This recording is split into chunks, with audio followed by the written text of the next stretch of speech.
Good morning, afternoon, evening, wherever you are. We're here for Talks on Tuesday, a time and place where we meet every week on Tuesdays at 11 a.m. Pacific time to talk about spirituality, unusual paranormal events, eclectic ectoplasm, whatever you want, um, every week. So welcome. And I'm all chipper because I just got back from England, where I spent about probably 20 days. And, I saw a lot of wonderful stuff and met great people. But my intention in going was a pilgrimage to visit the town of Norwich, which is north of England, about 150 miles, where Julian of Norwich lived. And if you don't know about her, she was a medieval mystic. And she, in addition to other amazing things, was the first woman to write a book in English. Most people wrote in Latin in those days. So she clearly intended her writing to be for people who could read and were normal, regular folks who didn't go running around speaking Latin. And she was born in about 1343 and died in 1416. So she had a good long life. And her story is that at age 30, she had a near death experience. She was extremely ill, probably the plague. And they had called the priest to her, and her prayer, what she believed was her last prayer was three gifts from God. The first was to experience the crucifixion. The second was to have this severe illness at the age 30 that would kill her. And the third was to have the gift of Jesus' wounds from the crucifixion. And she had this, yes. I, I just need to make sure I heard you clearly. This is what she was asking for? She was asking for this. And remember, in the medieval world, it was all about suffering, pain, death, heresy, getting burned at the stake if you didn't do these things. And on her deathbed, she had 17 visions. And Jesus showed her not what she prayed for, but how wrong she had been. That God is love. We are love. And that whatever sin there is necessary to our learning. And that God is not up in the sky being judgmental. He is as close to us as the clothing we wear. And she talks about all of these metaphors of how God looks upon us as if he has a hazelnut in his palm. And she writes, and this is in Middle English, this medieval form of English, what wouldst thou learn of thy Lord's meaning in this thing? Learn it well. Love was his meaning. Who showed it to you? Love. What did he show? Love. Why did he show it? For love. Hold thee therein, and thou shalt learn and know more in the same, but thou shalt never know nor learn therein no other thing without end. Thus was I learned that love was our Lord's meaning. And so in the next many years, first, she became an anchorite. She petitioned the bishop to become an anchorite, which meant that she was anchored to the wall of the church. She lived in a little cell with a window into the church so she could see services, and a window out to the world so that people could come and chat with her about spiritual matters. She had a cat. She had two servants who would come and bring her food, new clothes, but she lived there for the rest of her nearly 70 years, and never went out again. Why? She, she never Okay. went. Being an anchorite was, I won't say it was common, but it was not unusual in the Middle Ages that people would devote their lives to being alone. And that's part of the reason I went on this trip was I had read what she wrote, but what drove her to do this? Why leave the world? Why suffer this strange way of life? Because her writing is so beautiful. She's the one who wrote, "And all shall be well, and all manner of things shall be well. Sin is be holy. God is both father and mother," any of which could have had her burned at the stake. So she kept her writing secret. It was hidden for 600 years by a variety of convents and finally rediscovered in the Victorian age. Um, so I thought I would just throw that out there and you can ask me questions. I learned a lot. Yeah, Barb. Well, no, go ahead and finish up and then I'll ask. No, I learned so much, and I'm going to write. I'm in the middle of writing a book about me and her. Oh, Yeah. cool. Wow, that sounds exciting. Okay, And so I just want a little clarification. You said that she had these visions on her deathbed, but but that she is didn't die. that, It was a pardon? near death experience. Near It death. was, Okay. So yeah, this is when she got the fever when she was young and had yeah. these visions. And then she lived another, did you say to 70, even though she has to be that Maybe has more. to, They're not real sure. okay. It's at least 70 years. Okay. So do you think these visions are what drove her to do become the aconite or Are anchorite or right? Um, well, they clearly changed her whole perception of what it meant to be a spiritual person and what her God wanted her to do. Her perception of God, who was very likely this medieval punishing, grandson of Thor throwing thunderbolts at everybody, when in fact it was this being of love, and that we were the same as he was, she was, because we are also love. I'm thinking, I'm trying to compare her to anything I've ever heard about.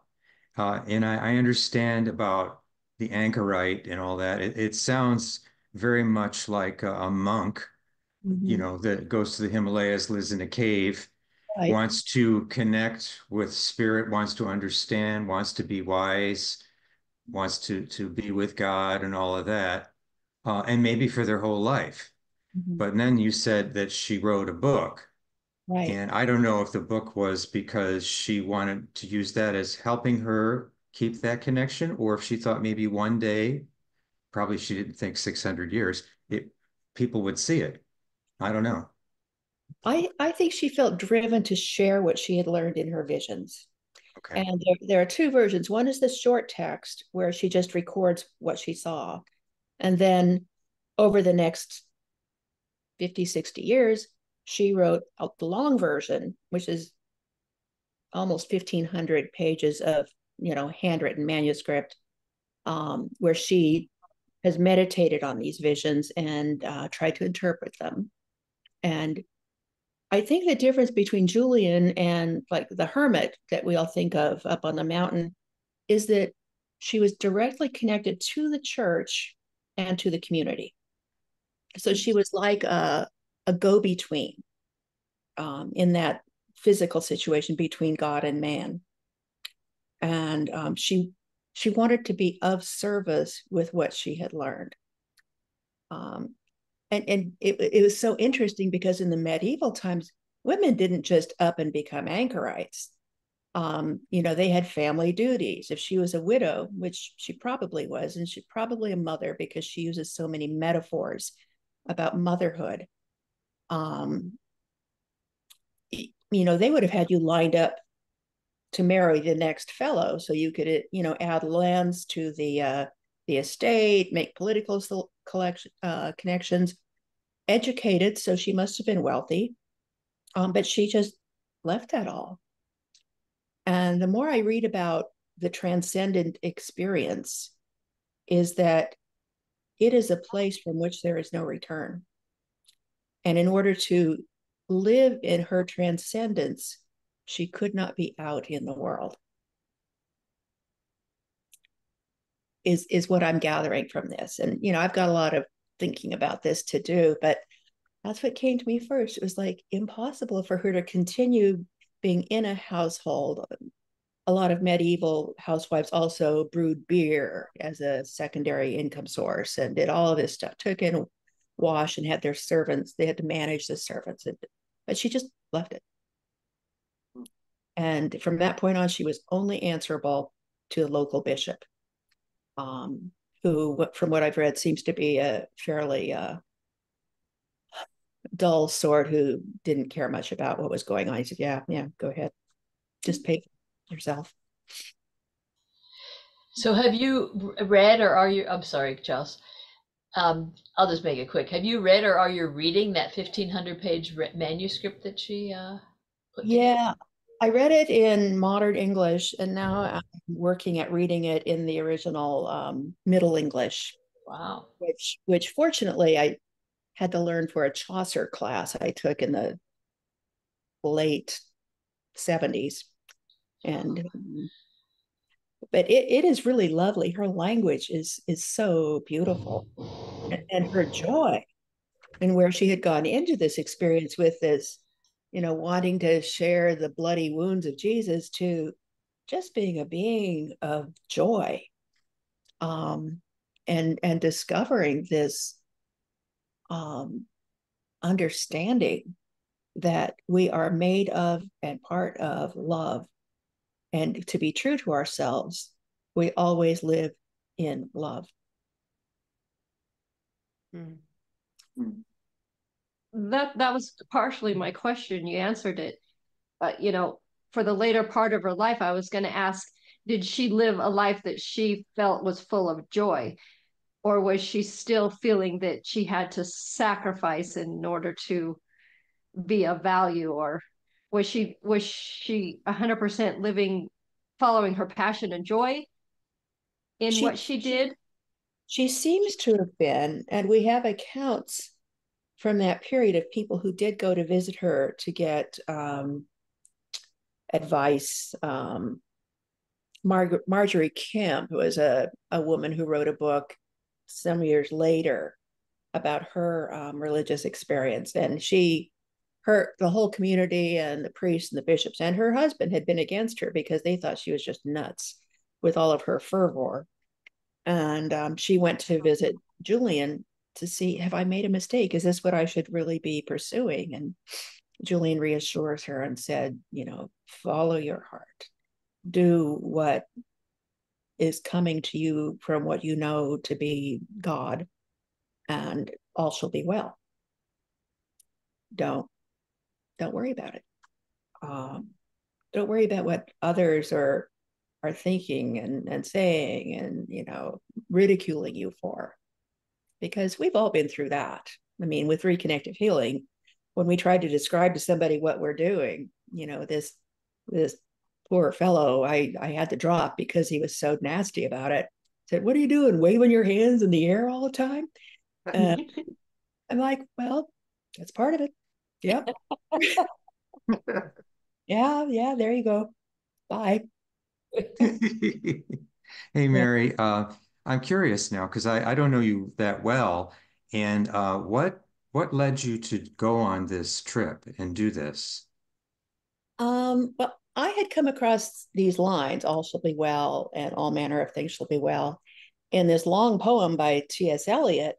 And I didn't realize he was quoting her, but I had been an English major. And from the first time I read those lines, I just thought, oh, they're so simple, but I just love them. And then I think it was even like 5 years ago, I just Googled them, and T.S. Eliot didn't come up. Julian of Norwich came up. So I started to read about her, and I had all these other things going on in my life. My husband was sick, and he was going da, da, da.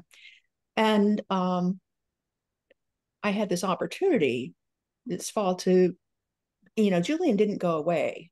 She just kept nagging at me in my head. And I don't know what the connection is. Maybe I was a medieval something March, but I had to go there. And it was interesting. I did go to her church.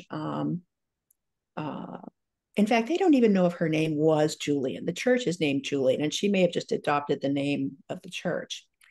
But it had been bombed during the Blitz and rebuilt from the old stone, so it wasn't the same. And instead of her anchorites cell, they rebuilt it as a shrine to her. So it was not really the experience. So I walked the streets, some of which are exactly the same as they would have been in her time. And when I went up to Norwich Cathedral, that was built in the year 1000. And it's where she would have gone to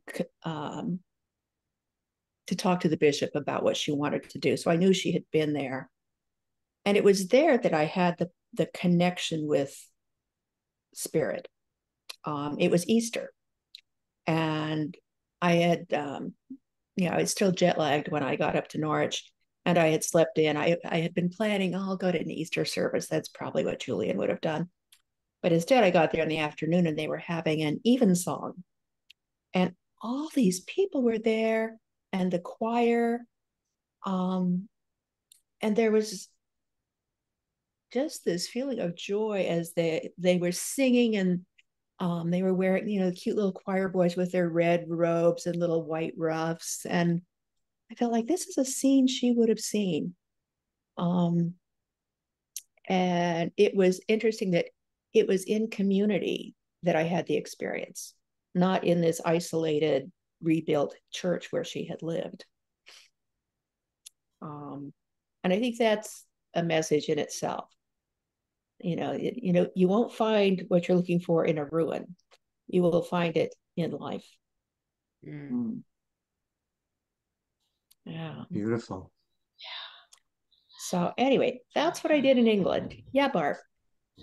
Okay, so I have another question. At one time in the past, when you were referring to her, you said you weren't sure if she was actually a woman or possibly a man. So did something happen during your trip or other times before that, your explorations, to make you determine? Yeah. And was it common for the anchorites to be male or female? I mean, was there a gender that was more common in that role? Yeah, it would have been more men than women, just because they had the latitude. And a lot of former monks decided to leave the priory and go and be an anchorite. Julian is a name that can be male or female. But in reading later, these people who had visited, it was definitely a woman they were visiting. It says, I just kind of looked it up. It says also known as Juliana of Norwich. So yeah, when I first started thinking about this, I didn't know a great deal, and they really don't know a lot about her particularly, just what she wrote. And she does not reference herself very much in there or describe her life. But it was just, she seems to have maintained her joy all the way to the end. And that's why I think of this as a transcendental experience, that she was fundamentally changed by this. Because joy isn't something you maintain. No. There's this line from Robert Frost that happiness or joy makes up in height what it lacks in length. And it seems to be momentary. But for Julian, it became her state of being, which kind of gives me an ambition to transcend somehow. And hopefully, in writing this book, I will move up a step or two. You're already there, Mary. Your perception is just joining you. I hope so. Okay, move along. Yeah. Well, Mary, if you become an anchorite, I will come and visit you to ask questions. Okay. Well, I'm thinking that's kind of what I am now. I live in this apartment. I've got a door out to the world where I'm delivered food by Instacart. And sadly, I have to clean my own place. I don't have a servant, but I have my deck. I can go out and talk to people as they come by. Okay. And I have Boo Boo instead of a cat. So, I mean, there are at least 3 parallels. Not the most important ones, but it's a start. I think she was fortunate to have that bishop who didn't really care that much about what she was doing. I'm thinking if he was a very strict, stern person, she could have been taken for heresy, right? Oh, yeah, absolutely. Because even though they didn't read her work until the Victorian age, she was certainly saying these things to people when they came Right. to. Yeah. And now back to your question, Barb. Yeah, more men than women were anchorites, but there are still the remains of about 500 anchorite cells in England. And it's interesting. There was a book of how to live your life as an anchorite that was written in the 1200s, I think. And it's strict rules. But you look at these pictures, if you do an image search for anchorite cell, you'll see there's a lot of variety in them. And I think it depends on the attitude of the person going into the experience, whether they saw it as a place of bliss or a place of punishment for that Christian old medieval idea that the more we suffer, the more but we make God happy, um, which I think Julian would say, I used to think that wrong. Wrong. And I think those of us who are involved with reconnective healing know that that is totally wrong. Or anyone who's had any kind of uh, ecstasy experience or, an out of body or whatever kind of an experience that you, like you say, transcend. And usually it's a short, momentary event. But I can see why staying in a cell would make it easier, though, to remain in that state of mind than having to navigate, the workaday world. Yeah. Yeah. Definitely. So how was this organized? I mean, was it some kind of guided tour that took you through these different areas, or you created the map as you went along, or? Yeah, well, I had done some studying before I left, and I went with a friend, and we were in London a couple days to kind of get our bearings, and then we took the train up to Norwich. And it's interesting that even though Norwich is so much deeply associated with Julian, the people who lived there weren't even aware that this little church and what it meant. People come there to see the Norwich Cathedral, which is really grand. It's an amazing building. And there's a lot of the old medieval streets left. It's easy to just go and do it. You don't need a guided tour. But it was a lovely city. And I'm thinking, depending on the outcome of the upcoming election, I may retire there. So, Wow. yeah. Oh. Because there are some places where you cannot live under circumstances. Wow, I really understand that, Mary. That's quite a thing to say, and I don't blame you. So what have you, I know you haven't been home that long, but do you feel you've taken something with you by, going there and coming back, something internal? I do, but I'm not sure I can describe it. I know that I am different now than I was before I left. Mm. And I think more peaceful, more accepting. I haven't flipped anybody off in days.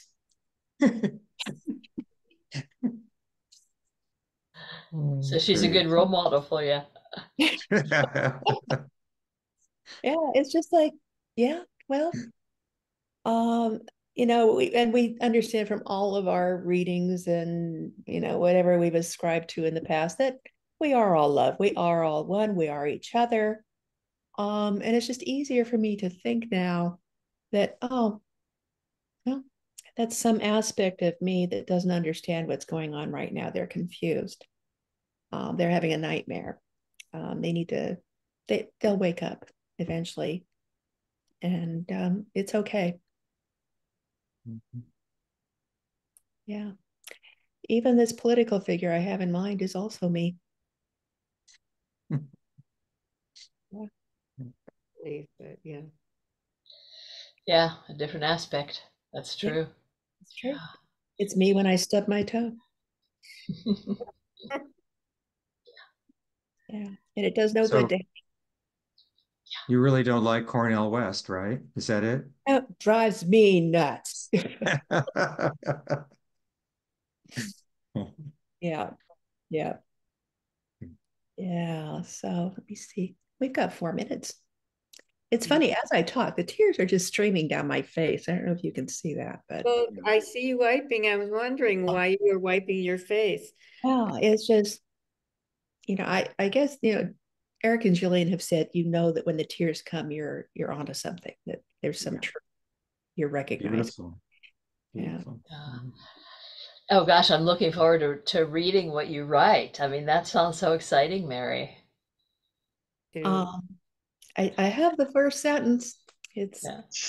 on a day, perhaps like today, in a place called Norwich, a woman went into a cell on the side of a church and did not come out again.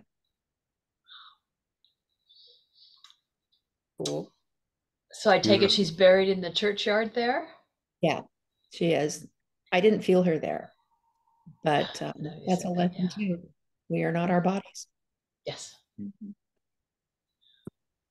Yeah. Mm. So it was good. Um, I used to poo-poo the idea of pilgrimages, but they can be instructive. Um, and I guess maybe everything is a pilgrimage because there's always something you can learn, even from going to the grocery store. Yeah. All like a pilgrimage.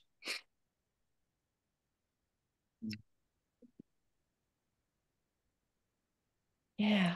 So I'm just happy I could share this with you. This is my window on the world, my anchorite window. That Well, when was, you, it was, oh, go ahead, go Gina. ahead. No, I no, just you, wanted to say, that was beautiful, Mary. Thank you so much. It it makes me cry. Thank you, yeah. Gina. Yeah, and it felt so peaceful when you were talking about it, especially the Easter service. I got shivers. I just got chills just hearing about that experience. So yeah, There's a that's little neat. clip of it on my Facebook page. If you scroll down to where I'm talking about my visit to Norwich, um, but I didn't mention Julian on Facebook. I just did. Right. There's not a room enough to say what I had to say, but there's a little clip of the service. Well, hearing you describe it was really nice, and it brought it home. Yeah, it was wonderful. Anyway, it looks like we are out of time. Thank you so much for letting me. I feel like I've witnessed. Thank you so much. You all have a lovely day. All right. Thanks. Bye bye.